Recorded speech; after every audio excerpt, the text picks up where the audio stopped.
khatimah wa dakhilal jannata ma'al abrar. Ya, tapi mulutnya hampir neraka.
Nabi mendapatkan tamu raja-raja besar untuk belajar Islam kepada Nabi. Untanya bagus-bagus. Ini para sahabat guyon, ayo siapa yang berani motong lehernya unta itu? Nggak ada yang berani. Muhammad nggak akan dipotong unta itu.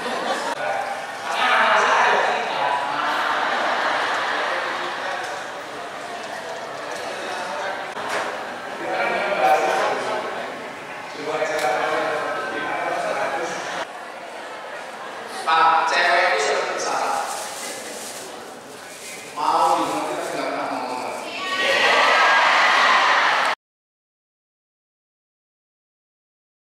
Satu, silaturahmi.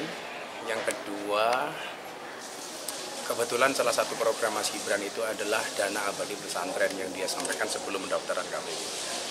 Nah, dia minta masukan ke saya program konkret untuk pemberdayaan santri.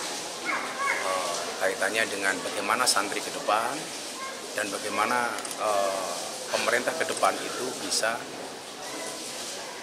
memaksimalkan peran santri. Nah, itu kita kasih masukan poin-poinnya. Ini mungkin nanti akan menjadi salah satu janji kampanye dari Mas Gibran. Ya, karena ini kaitannya dengan pesantren, ya saya sarankan untuk sowan-sowan kepada kiai dan ulama. Saya nggak akan masuk ke tim pemenangan. Bahwa saya mendukung, ya, tapi saya sebisa mungkin tidak masuk ke tim pemenangan. Karena saya masuk, satu ya karena diperintahkan sama guru-guru saya, termasuk Maulana Habib Lutfi, termasuk dari guru-guru yang lain. Jadi karena ini perintah guru, ya saya ngikut gitu aja. Tapi saya masih berusaha, walaupun ada tawaran kemarin masuk di tim pemenangan, saya akan berusaha memenangkan mereka dengan cara saya. Jadi nggak harus masuk ke tim. Pak Soekarno punya anak Bu Megawati. Bu Megawati punya anak Mbak Puan Maharani. Pak SBY punya anak AHY. Ya kan? Gus Dur punya anak Yeni Wahid. Tapi kenapa yang dibilang dinasti cuma Mas Gibran saja? Kalau meracuknya Mas Gibran dibilang dinasti, ya berarti Anda pengen mengatakan Bu Megawati juga dinasti. Satu, dinasti itu menurut saya seperti Korea Utara. Kim Jong Il punya anak tanpa pemilihan demokratis, kemudian Kim Jong Un jadi presiden. Ini kan tetap aja, walaupun anaknya Pak Jokowi, kalau memang rakyat nggak suka nggak akan dipilih. Tapi kalau kemudian rakyat suka, ya dipilih. Jadi ini kembali kepada masalah kemampuan dan profesionalisme. Kalau memang dia anaknya Pak Jokowi, dia punya kemampuan, kenapa enggak? Dan ini bagi saya kemenangan untuk anak muda. Bagi saya keputusan MK itu tidak hanya untuk Mas Gibran, tapi bahwa anak-anak muda seperti kita akhirnya bisa berperan. Toh bagaimana kemudian Nabi juga mengatakan bahwa anak muda ini harus dikasih kesempatan. Ya terbelah biasalah, berbeda pendapat. Tapi yang saya sowan-sowannya insya Allah konsisten dengan keputusannya untuk memberikan dukungan kepada Mas Gibran. Bahwa ini anak ini harus kita dampingi, iya. Karena sejarah panjang, raja-raja dan pemimpin besar dulu itu pasti didampingi sama wali sama kiai. Dan ini Mas Gibran orang yang mau belajar. Buktinya apa? Kepemimpinan 3 tahun Mas Gibran awal itu dengan dulu Pak Jokowi lebih nyata Mas Gibran. Artinya dia ada gambaran akan lebih hebat daripada Pak Jokowi di masa yang datang. Ya ada 1-2 biasa lah, nggak mungkin lah. Semua orang harus senang kan nggak mungkin. Malah saya nggak tahu sama sekali. Tunjukkan kepada saya, kalau memang itu arahnya kepada saya, chatting saya atau permintaan saya kepada pesantren yang mengasih uang. Uangnya dari mana? Uangnya dari mana? Gitu. Enggak, saya selama ini kalau toh saya membantu ke pasangan Mas Gibran dan Mas Prabowo, tanya kepada Mas Prabowo. Saya nggak pernah minta uang sama Mas Prabowo. Hari ini kalau ada tuduhan yang dimaksud Gus M itu saya, coba buktinya apa? Kalau itu hanya ditunjukkan kepada saya. Apakah pernah ada tawaran dari saya melalui WA, melalui SMS, atau melalui apapun? Tunjukkan. Kalau memang itu diarahkan kepada saya. Kalau kepada yang lain saya nggak tahu.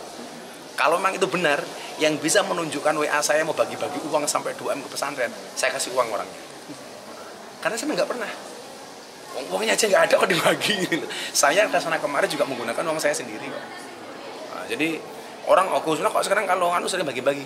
Coba cek digital saya. Dari dulu kan saya sejak sebelum pandemi kan, kawan-kawan media kan tahu saya sering berbagi macam-macam. Saya ngumrohin jamaah dari dulu sebelum ada capres. Saya bagi-bagi sembako dari dulu. Karena itu kebiasaan saya saja.